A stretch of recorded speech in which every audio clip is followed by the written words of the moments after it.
जय हिंद साथियों। आज के टॉपिक में हम पढ़ेंगे उत्तर प्रदेश विशेष। उत्तर प्रदेश से रिलेटेड सभी जानकारी जो कि प्रतियोगी परीक्षा में पूछे जाते हैं उन सबको हम यहाँ पे देखेंगे और उससे रिलेटेड जो भी प्रतियोगी परीक्षा में क्वेश्चंस बने हैं उसको भी लास्ट में हम लोग चर्चा करेंगे। तो सब लोग जल्दी से जल्दी चैनल को सब्सक्राइब कर लीजिए और नोटिफिकेशन ऑन कर लीजिए ताकि आपको सभी वीडियो का नोटिफिकेशन मिलता रहे। तो स्टार्ट करते हैं। यूपी का आकार। यूपी का आकार कैसा है देखा जाए तो लंबवत है और नॉर्थ से साउथ इसकी लेंथ कितनी है 240 किलोमीटर है लगभग, और वेस्ट टू ईस्ट या पश्चिम टू पूर्व 650 किलोमीटर है और उत्तर से दक्षिण 240 किलोमीटर है। यूपी के उत्तर प्रदेश के पड़ोसी कितने 8 राज्य हैं, एक यूनियन टेरिटरीज़ है और एक देश। यानी उत्तर प्रदेश देश में देखा जाए तो नेपाल को टच करता है और एक यूनियन टेरिटरी जिसमें दिल्ली है और 8 राज्यों को टच करता है।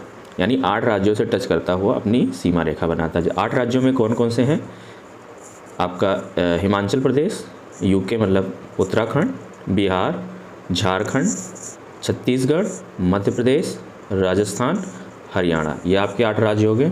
और यूनियन टेरिटरीज़ में देखा जाए तो दिल्ली, ये मैप में भी आप देख सकते हैं। इन सभी राज्यों और एक यूनियन टेरिटरी से ये सीमा रेखा बनाता है उत्तर प्रदेश।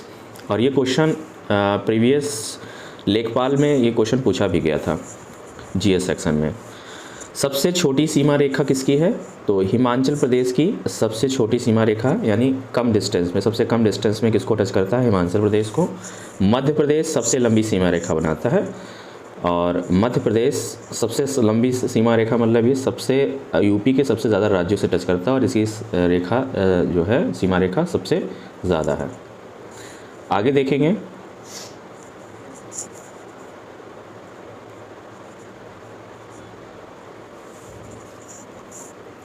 उत्तराखंड, नेपाल, बिहार, उत्तराखंड और नेपाल एक कंट्री देश, बिहार को कितना स्पर्श करते हैं 7 ज़िले को, यानी उत्तराखंड को, नेपाल को, बिहार को 7 ज़िले स्पर्श करते हैं। हिमाचल प्रदेश, झारखंड, छत्तीसगढ़ को 1 ज़िला स्पर्श करता है। मध्य प्रदेश को मैंने क्या बताया था, मध्य प्रदेश की सीमा रेखा सबसे ज़्यादा है, ये 11 ज़िलों को स्पर्श करता है यूपी के। राजस्थान, दिल्ली 2 ज़िले को स्पर्श करते हैं। हरियाणा कितने 6 ज़िलों को स्पर्श करता है। तो 2011 की जनगणना के अनुसार, अभी तक 2011 की ही जनगणना चल रही है, तो 2011 की जनगणना के अनुसार हम सारी चीज़ों को यहाँ पे देखेंगे। क्वेश्चंस यहाँ से बन जाते हैं कभी कभी। इसमें दिशाओं से संबंधित देखा जाए तो सबसे नॉर्थ में कौन है, सहारनपुर, और साउथ में है सोनभद्र। सहारनपुर नॉर्थ में, साउथ में सोनभद्र, पूर्व में ईस्ट में बलिया और वेस्ट में शामली। ठीक है, ये क्वेश्चन पूछा जाए कि उत्तरतम ज़िला कौन सा यूपी का, तो सहारनपुर है। दक्षिणतम ज़िला सोनभद्र है और पश्चिम ज़िला शामली पड़ता है और पूर्वी ज़िला बलिया है। जनसंख्या देखा जाए तो 19,98,12,341 2011 की जनगणना के अनुसार। आगे देखेंगे। पूरे भारत के क्षेत्रफल का यूपी का क्षेत्रफल कितने प्रतिशत है, तो 7.33%। 7.33% है पूरे भारत के क्षेत्रफल का। यूपी कितना कवर करता है तो 7.33%। पूरे भारत की जनसंख्या का यूपी की जनसंख्या कितनी है, तो क्षेत्रफल 7.33% कवर करता है, जनसंख्या 16.51%। काफ़ी जनसंख्या है सबसे ज़्यादा यूपी की। पूरे विश्व की जनसंख्या में भारत की जनसंख्या कितनी है, तो पूरे विश्व की जनसंख्या में भारत की जनसंख्या कितना कवर करती है 7.51%। डेटा याद होना चाहिए, डेटा चेंज भी हो सकता है आगे जनगणना में। एकमात्र जिला जो सर्वाधिक राज्य को स्पर्श करता है, तो यूपी का सिर्फ एकमात्र जिला सोनभद्र है, सोनभद्र, जो कि 4 राज्यों को स्पर्श करता है, बिहार, झारखंड, छत्तीसगढ़ और मध्य प्रदेश। तो ये भी याद करने वाली मोस्ट इम्पॉर्टेंट बात है। कौन सा जिला सबसे कम ज़िले को स्पर्श करता है, तो ललितपुर, ये केवल एक ज़िला ललितपुर, एक ज़िला झांसी। ठीक है, कौन सा ज़िला सबसे कम ज़िले को स्पर्श करता है, तो ललितपुर।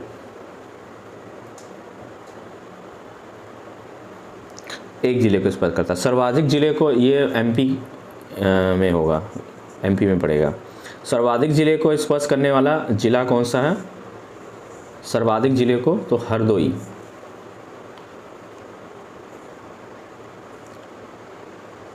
वर्षा सबसे ज़्यादा कहाँ होती है? सर्वाधिक वर्षा गोरखपुर में होती है। यानी ये कहाँ पे देखा जा रहा है? ये यूपी में सर्वाधिक वर्षा देखा जाए तो गोरखपुर क्षेत्र में होती है। न्यूनतम वर्षा कहाँ पे होती है? मथुरा वाले क्षेत्र में। क्षेत्रफल की दृष्टि से देखा जाए तो सबसे बड़ा ज़िला कौन सा है? क्षेत्रफल की दृष्टि से सबसे बड़ा ज़िला लखीमपुर खीरी है। और सबसे छोटा ज़िला देखा जाए क्षेत्रफल की दृष्टि से तो हापुड़ है। इसको भी याद करेंगे। जनसंख्या घनत्व दृष्टि से यूपी की जनसंख्या घनत्व कितनी है भाई? तो 829 229 व्यक्ति पर वर्ग किलोमीटर, 229 व्यक्ति पर वर्ग किलोमीटर। सर्वाधिक जनसंख्या घनत्व किसका है? किस जिले का है? तो यूपी के गाजियाबाद का जनसंख्या घनत्व सबसे ज़्यादा है। और सबसे कम जनसंख्या घनत्व किसका है? ललितपुर का, मध्य प्रदेश से ये टच करता हुआ है। साक्षरता देखा जाए तो सबसे बड़ा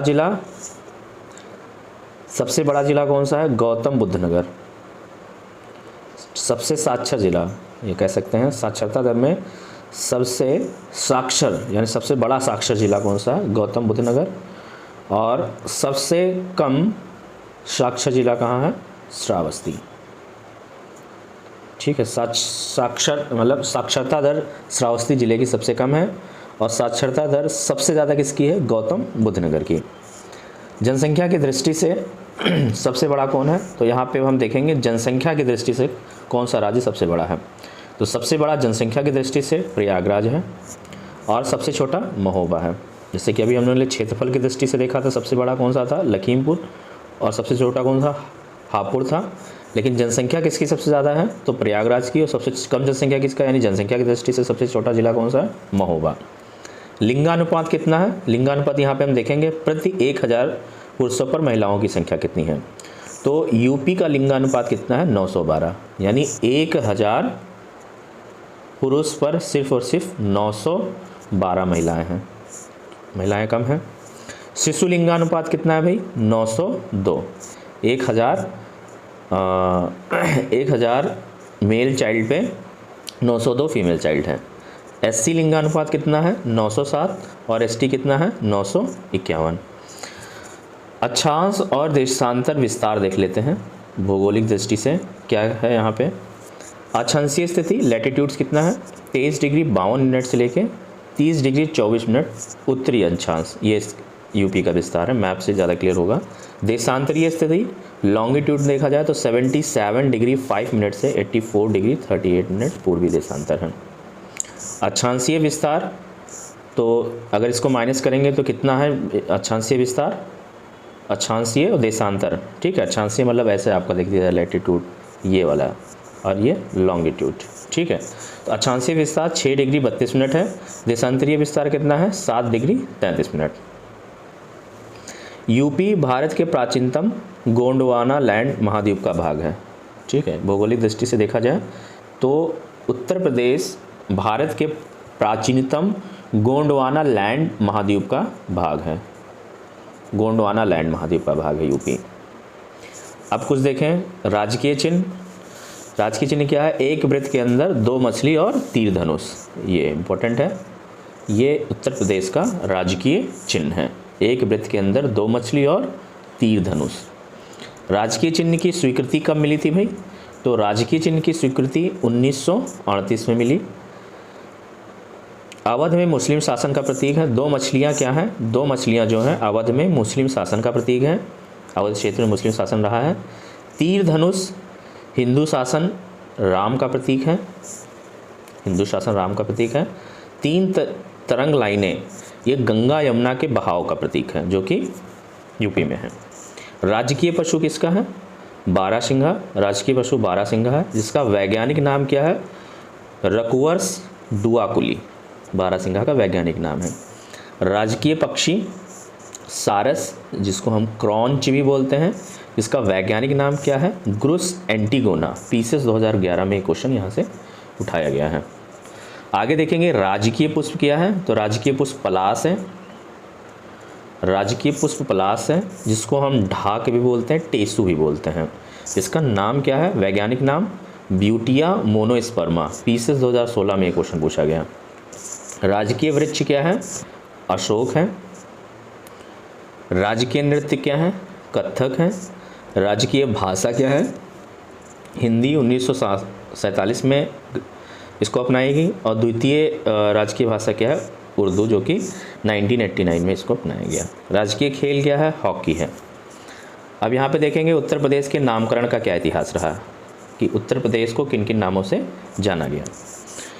तो 1936 से 77 तक हम उत्तर प्रदेश को उत्तर पश्चिम के नाम से जानते थे। 1877 से 1937 तक अवध एवं आगरा प्रांत। 1937 से 1950 तक संयुक्त प्रांत, यूनाइटेड प्रोविडेंस।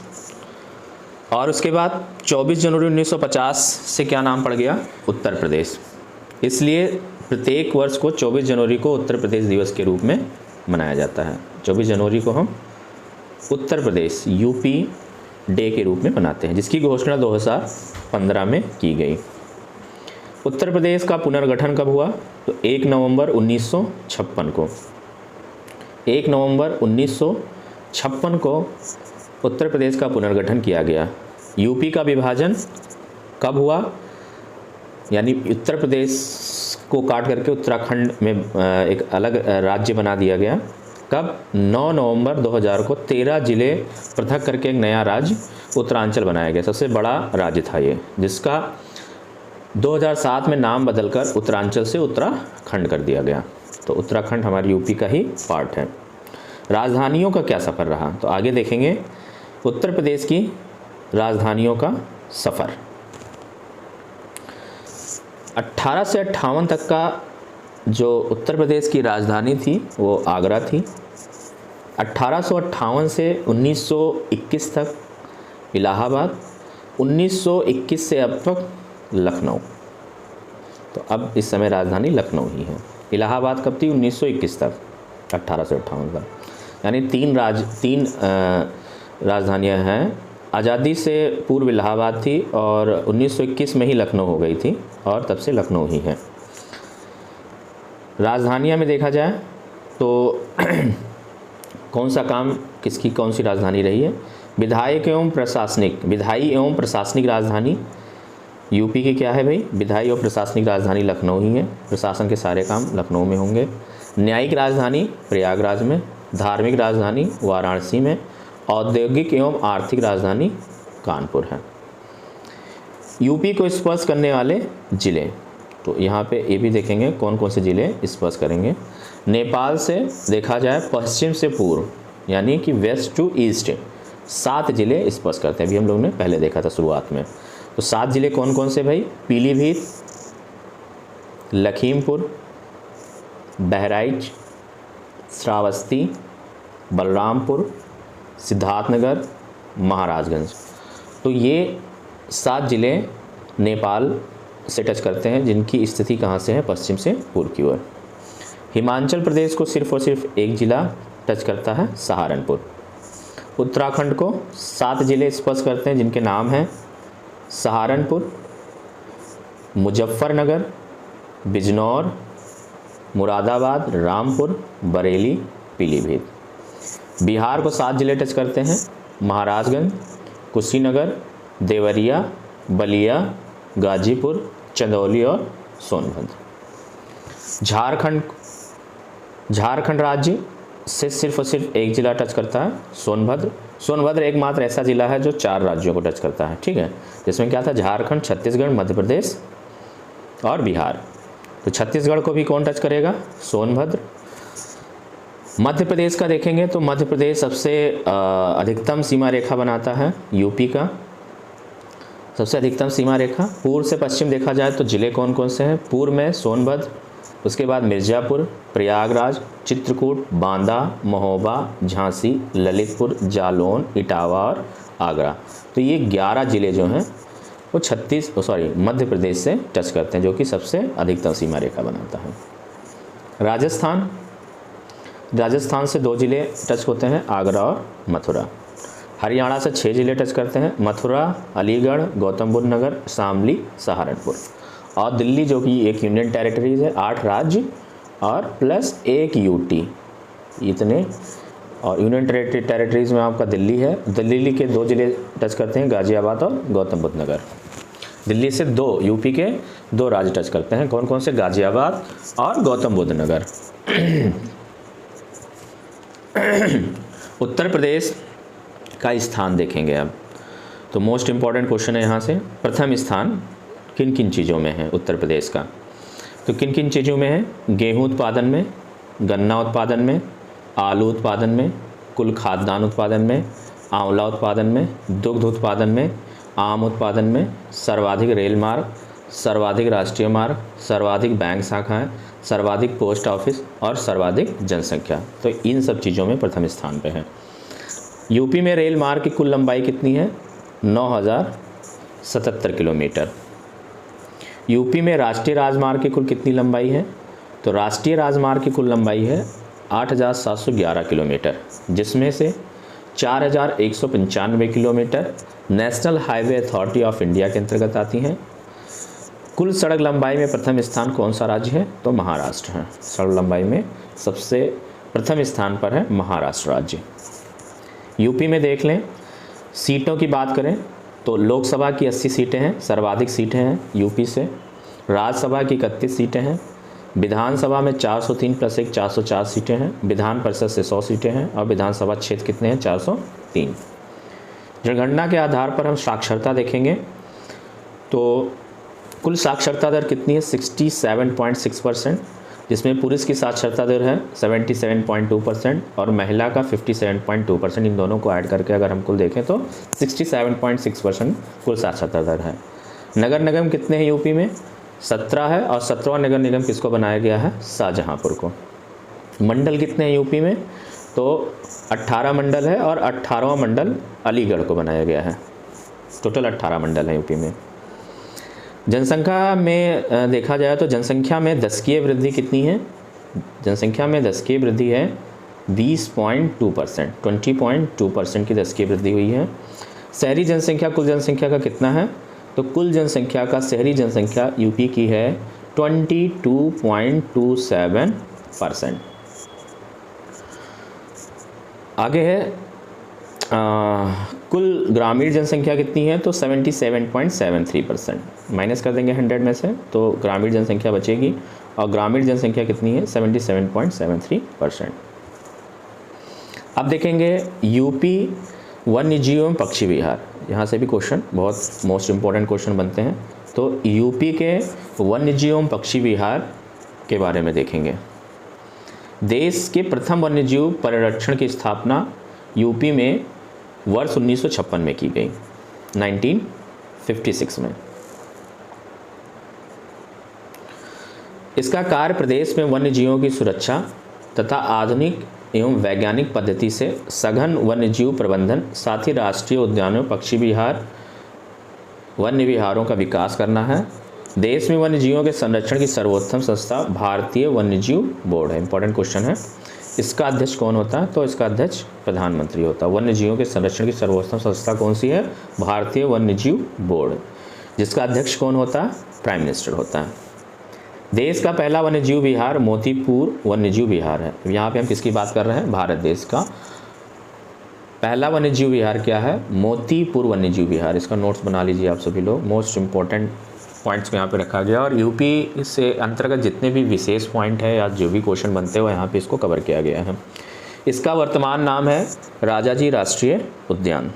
एशिया का पहला राष्ट्रीय उद्यान है हेली राष्ट्रीय उद्यान। एशिया का पहला राष्ट्रीय उद्यान कौन सा है? हेली राष्ट्रीय उद्यान। इसका वर्तमान नाम जिम कॉर्बेट राष्ट्रीय उद्यान भी है। जिम कॉर्बेट राष्ट्रीय उद्यान के नाम से ही जाना जाता है। वर्तमान में यूपी में 24 वन्यजीव अभ्यारण्य हैं। वर्तमान में यूपी में 24 वन्यजीव अभ्यारण्य हैं, जिसमें 11 वन्यजीव विहार तथा 13 पक्षी विहार हैं।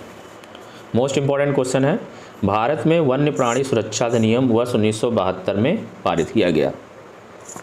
वर्ष 1973 में प्रोजेक्ट टाइगर की शुरुआत की गई थी। भी मोस्ट इंपॉर्टेंट क्वेश्चन है, कई बार पूछा गया। 1973 में प्रोजेक्ट टाइगर की शुरुआत की गई। वन एवं वन्य प्राणी विषय। तो दोस्तों यहाँ पे वीडियो की लेंथ बहुत लंबी हो रही है, तो इसको नेक्स्ट पार्ट में हम लोग कवर करेंगे।